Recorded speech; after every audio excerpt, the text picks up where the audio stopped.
दोस्तों, 20वीं शताब्दी के प्रख्यात भारतीयों में लोकमान्य बाल गंगाधर तिलक का नाम जोड़ना इसलिए आवश्यक है कि उनके कार्यों से भारतीयों में सबसे पहले एक सम्मान की भावना जागृत हुई। उनकी विशेषता यह थी कि वे मांगने में विश्वास नहीं करते थे और वे कांग्रेस में गरम दल का निर्माण करने वालों में से एक थे। दोस्तों, मैं हूं पोषण कुमार और आप देख रहे हैं आपका अपना चैनल मेरी आवाज बाई पोषण। आज हम जानेंगे एक अप्रतिम स्वतंत्रता सेनानी के बारे में। जी हां, नाम लोकमान्य तिलक। आपका जन्म 23 जुलाई 1856 में महाराष्ट्र के रत्नागिरी नामक स्थान पर हुआ था। इनके पिता बाल गंगाधर राव संस्कृत और व्याकरण के पंडित थे। वे अध्यापक थे, परंतु निर्भीक और स्वाभिमानी। उनके गुण बेटे को प्राप्त होना स्वाभाविक था, इसलिए विद्यार्थी जीवन में ही साथी लोग तिलक का सम्मान करने लगे थे। वह लोगों के कष्टों से द्रवित होकर जनता की सेवा के लिए सदैव तैयार रहते थे। जनता उनका सम्मान करती और उन्हें शिरोधार्य मानती थी, इसलिए उन्हें तिलक नाम से पुकारा जाता था।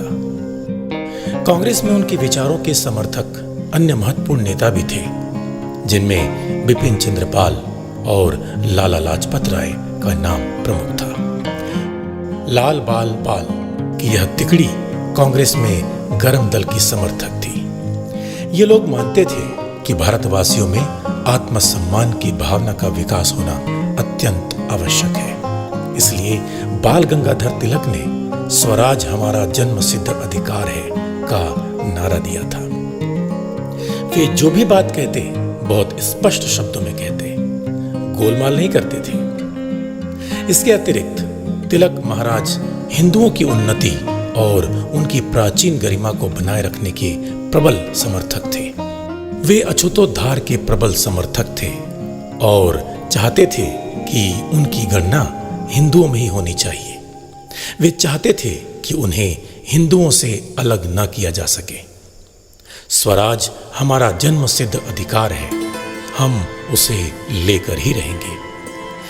दोस्तों, यह नारा सबसे पहले लोकमान्य तिलक ने ही दिया था। उस समय भारत में अंग्रेजों का राज पूरे यौवन पर था, इसलिए इस प्रकार की कोई भी बात कहना राजद्रोह माना जाता था। परंतु तिलक महाराज बिल्कुल डरे बिना आयु भर देश की स्वतंत्रता के लिए प्रयत्न करते रहे। वह देश के लिए जिए और देश के लिए ही मरे। राष्ट्रीय विचारधारा के प्रसार के लिए पहले उन्होंने एक स्कूल खोला और मराठा और केसरी नामक पत्र अंग्रेजी और मराठी भाषा में प्रकाशित किए। राष्ट्रीय चेतना जागृत करने के लिए वह इनमें ब्रिटिश सरकार के विरुद्ध निर्भीक लेख लिखने लगे, इसलिए उन्हें कई बार सजाएं भुगतनी पड़ी। उन्होंने जनता में आत्मसम्मान की भावना जागृत करने के लिए गणपति उत्सव और शिवाजी जयंती मनाना आरंभ किया। दोस्तों, वे कांग्रेस में उग्र विचारधारा के पोषक थे और उन्हें एक अंग्रेज दंपत्ति की हत्या के समर्थन के आरोप में 6 वर्ष का कठोर कारावास देकर बर्मा की मांडले जेल भेज दिया गया। ब्रिटिश सरकार उन्हें जितनी अधिक यातनाएं देती, जनता में उतना यश और उनके प्रति श्रद्धा भावना उतनी ही बढ़ती जाती। ब्रिटिश सरकार ने उनके समाचार पत्रों को भी बंद करने का प्रयत्न किया। लोकमान्य तिलक संस्कृत, गणित, ज्योतिष, इतिहास और दर्शन के महान पंडित थे। वे महान पत्रकार तो थे ही, उन्होंने गीता रहस्य, ओरायन और आर्यों का मूल निवास स्थान आदि महत्वपूर्ण पुस्तकें लिखी। उनका गीता रहस्य गीता पर लिखी गई एक महत्वपूर्ण टीका है, जिसमें कर्म योग का समर्थन किया गया है। लोकमान्य तिलक भारतीयता के प्रतीक थे। युवक उनका बहुत सम्मान करते थे। जनता की उनमें अगाध श्रद्धा थी। गांधी जी ने उनकी मृत्यु पर कहा था कि जनता लोकमान्य तिलक को देवता के समान मानती थी और उनके वचनों को वेद वाक्य। 1920 में उन्हें कांग्रेस का अध्यक्ष चुना गया, परंतु अधिवेशन के पूर्व ही वे स्वर्ग सिधार गए।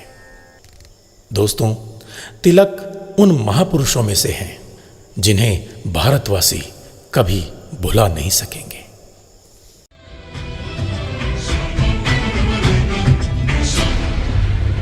स्वराज